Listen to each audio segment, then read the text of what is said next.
Yo tout le monde, c'est le gros. On se retrouve aujourd'hui pour un nouvel épisode de Weekly Buy. Petit hic, malheureusement. Je n'ai aucun des amiibo qui ont été restock, sauf un, pour le Zelda Tears of the Kingdom. Parce que moi, il ship un peu plus tard. Fait que ça va être la semaine prochaine. Qu'est-ce que je te dis? Ben, on va commencer par le premier que j'ai eu de restock, qui est 8-Bit Link. Alors, avant que vous me le demandiez, non, j'ai pas encore joué. Mais c'est quand même cool. Puis c'est cursed en même temps. Mais je suis content de l'avoir pareil. Belle petite addition. Ensuite, pas du reprint, mais sur Facebook Marketplace, j'ai trouvé quelqu'un qui vendait Toon Link de Smash. Et j'ai décidé de l'acheter.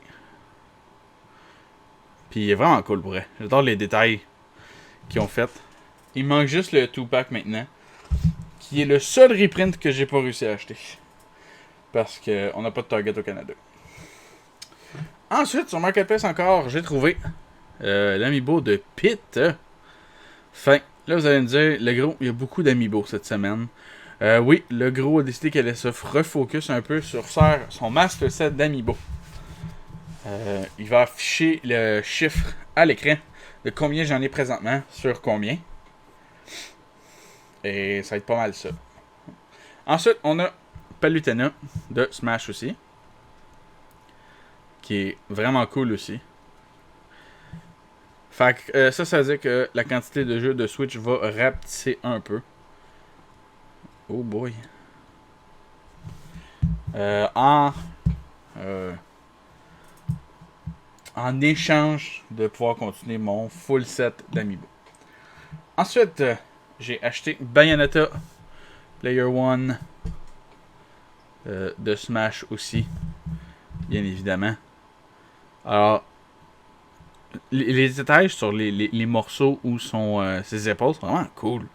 Même les guns sont super détaillés. Fait que tu sais, il manque juste le Player 2 de Bayonetta, mais c'est lui qui vaut le plus cher. Ensuite, j'ai acheté le Golden Shovel Knight.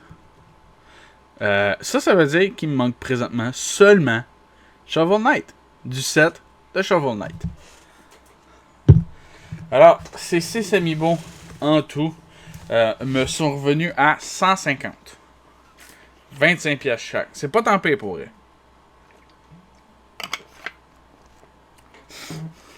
Le seul que j'ai pas surpayé, le seul que j'ai pas sous-payé, c'est le 8-Bit Link.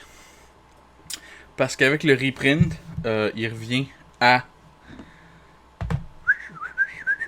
25$ à peu près. Quand tu comptes le shipping. Sans le shipping, si t'avais le shipping gratuit avec Walmart. Fait que j'ai quand même eu des crises de bon deal, pour vrai. Ma femme a acheté le 2-pack de Baldur's Gate. Avec le 1 et le 2 sur PlayStation 4.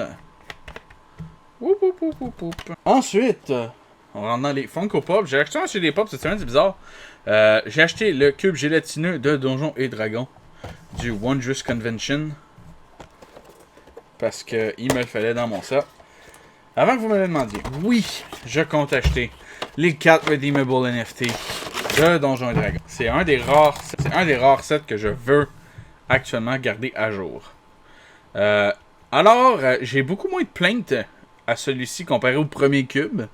J'aime beaucoup plus les effets qu'ils ont fait et le fait que là, la main sort du cube. Ma seule plainte est que de la manière qu'on fait le stand, c'est comme si le squelette avait un pénis. Parce que il aurait pu faire que c'est sa colonne toute, non. Fait que t'as des morceaux de jambes, t'as un morceau de colonne, puis t'as son pénis.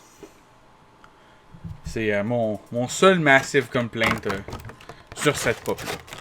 Ensuite, j'ai acheté la Blacklight de Godzilla vs Kong. Je n'achète pas de Blacklight non plus, d'habitude. Mais le set de Godzilla vs Kong est un set que je me tiens vraiment à cœur. Et c'est une des rares Blacklight que j'aime actuellement. Si vous savez pas, ça c'est mon tiroir, je collais juste tout là-dedans. Fait que ça c'est une lumière UV. Oh boy, je sais pas si... Bon, celle va capter ça. Mais sous la lumière UV, il brille vraiment, puis c'est cool. J'ai essayé de le montrer, je suis vraiment désolé. Mais en soi, c'est la même pose que normalement. Mais le blacklight est vraiment beau sur lui. Je suis pas un fan de blacklight d'habitude. Mais sur celui-ci, je trouve qu'ils ont fait un excellent travail. Ensuite, là on rentre dans Tears of the Kingdom. Ça c'est le bout de cool. Premièrement, j'ai acheté le case. Pour vrai, il manque juste la Switch. Mais ça, ce serait pas tout de suite. Parce que ping, ping, ping, ping, ping. Le gros qu'on s'achetait un Steam Deck avant. Ben oui. Mais le case, c'est beau pour eux. Vraiment, les détails sur le case sont assez impressionnants. Et j'adore les ganses qui sont faites pour ouvrir le case. Et quand tu ouvres, ça fait ça. Puis tu peux... je pense que tu peux mettre la Switch. Ouais, dans le fond, tu la mets comme ça, genre. Puis là, tu peux à côté ta Switch ici, genre. Comme ça. Fait que ça fait comme un... Ça double en tant qu'un stand. J'ai acheté la Switch Pro Controller de Tears of the Kingdom. Est-ce que j'avais besoin d'une nouvelle Switch Pro Controller? Non. Est-ce que j'allais l'acheter pareil? Oui. Le gros, c'est une salope pour le stock. Cool. Ça vient avec le fil et la manette. La manette en soi. Elle est magnifique. Et un petit peu de ASMR pour la route. Ouh, c'est tout le temps satisfaisant. Fait que la manette est vraiment cool. Il n'y a rien en arrière. Mais avec les petits handles blancs pis tout, cette manette est magnifique. Pour vrai. Le gros morceau de la vidéo. Le Legend of Zelda Tears of the Kingdom Collector Edition. Ah, c'est bien dégueulasse. En français, c'est juste une édition spéciale. What the fuck, c'est une édition collector, tabarnak. Pas payer 200$, ça, il m'a fait dire que c'est juste une édition spéciale. En tout cas, frustration aside, c'est l'heure de l'ouvrir et de montrer le greatness that awaits us. Fait qu'on l'ouvre. Fait que la boîte, on peut la mettre de côté. On va prendre un morceau à la fois. On met ça sur le côté. Fait que, quand tu l'ouvres puis tu commences, on va le mettre demain. Première affaire que tu as est le set de pins ici. Je vais montrer le set de pins en premier parce que c'est plus facile de sortir le reste après. Donc, on ouvre ça. On ouvre ça. On glisse ça comme ça. Puis, c'est premium au point que c'est un poussoir. Tu glisses pour avoir accès aux pins. Fait que ça, c'est les pins. Demandez-moi pas, ils représentent quoi. J'ai pas fini de tout ça. Mais c'est vraiment des belles pins. Puis ils sont en métal. Je sais pas pourquoi j'ai fait ça. Mais de un, le collector feel vraiment premium. J'ai unbox beaucoup de collectors dans ma carrière de collectionneur. Puis il y en a qui réussissent pas à capter le feel d'un collector. Et il y en a beaucoup qui réussissent pas à capturer l'effet premium. Fait ensuite, on a Steel Case officiel de Legend of Zelda Tears of the Kingdom. Il est vraiment beau pour eux. Ils ont vraiment fait un très beau Steel Case.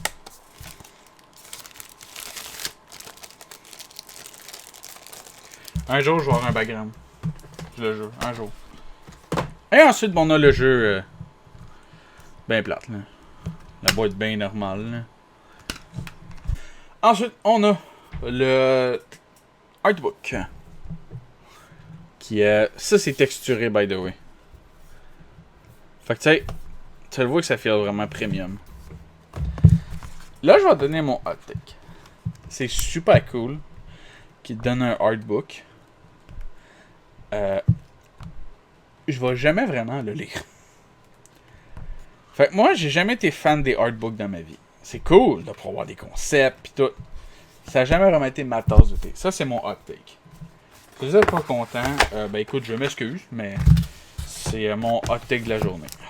Je suis pas un fan des artbooks. je le serai probablement jamais non plus. Non. Peut-être que ça c'est rentré. Ok. Ensuite, l'autre gros morceau, c'est le Metal King of Poster.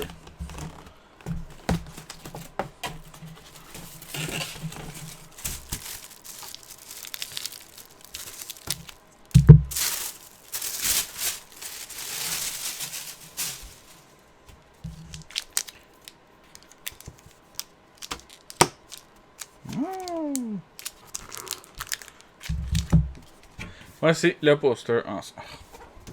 Of course, je me le donne à l'envers. C'est vraiment cool. Puis ben, c'est pas mal ça. Là, vous allez me dire, le gros, t'as pas montré de précommande. Effectivement. Parce que le gros a rien précommandé cette semaine. Oui. Comme j'ai dit, le gros veut faire un master set d'Amiibo. Qui est plus réaliste que de faire un master set de Switch. Et présentement, en figurine, j'ai 74 Amiibo sur 231. J'ai tous ceux qui sont sortis récemment. De Palico jusqu'à Link Tears of the Kingdom qui s'en vient. Je les ai toutes. Il me manque Pyra Mitra que j'ai pas été capable de recommander avec Best Buy. Et Noah puis Miro du nouveau Xenoblade Chronicle 3 parce que sont nulle part. Puis après ça, c'est du miscellaneous. J'en ai par morceau. J'ai pas un set de complet. Qu'il y en a plus qu'un, je veux dire, parce que sinon on pourrait dire, j'ai Chibi-Robo qui complète le set de Chibi-Robo. Il y en a un. Et le seul set que je suis très proche de finir, c'est Shovel Knight. Si je me rappelle bien, c'est le seul. Ouais, parce qu'il manque juste Shovel Knight. J'ai tout sauf Shovel Knight. Fait que, ben, c'est pas mal ça, pour vrai. J'espère que vous avez apprécié. Ça a été une grosse semaine, pour vrai. Puis, il y a plein de beaux caractères la semaine prochaine aussi. Là, c'est, pour vrai, c'est quelque chose. Fait que j'espère que vous avez apprécié. Si vous avez apprécié, n'oubliez pas de like, commenter. Puis, pour les prochaines vidéos, quand je vais chercher des Amiibo in the wild, c'est-à-dire sur Marketplace, puis à des divers endroits, je vais essayer de vous amener avec moi. On va faire, comme dans le temps, on avait commencé. Du vlog style. On va recommencer pour ça parce que c'est plus facile de vlog pour des Amiibo vu que je vais à plusieurs endroits puis pas juste dans un GameStop. Puis ça veut dire que les jeux vont slow down. Surtout que le fait que le gros veut s'acheter un Steam Deck. J'ai envie d'avoir un Steam Deck présentement. Fac, ben c'est pas mal ça. J'espère que vous avez apprécié. Si vous avez apprécié, n'oubliez pas de liker, vous abonner. Sonnez la cloche pour savoir quand j'upload. Suivez-moi sur les autres réseaux. J'essaie d'être un peu plus actif là-dessus. Et on va s'en reparler pour des streams de gaming potentiels un petit peu plus tard. On ne recommencera pas des gros let's play. Ça, c'est... la démographique n'est plus là-dessus aujourd'hui. Et j'ai pas vraiment de jeu que j'ai envie de faire des gros let's play dessus. Fait qu'on va voir un peu plus tard. Anyway, j'espère que vous appréciez. On se voit à la prochaine. Salut!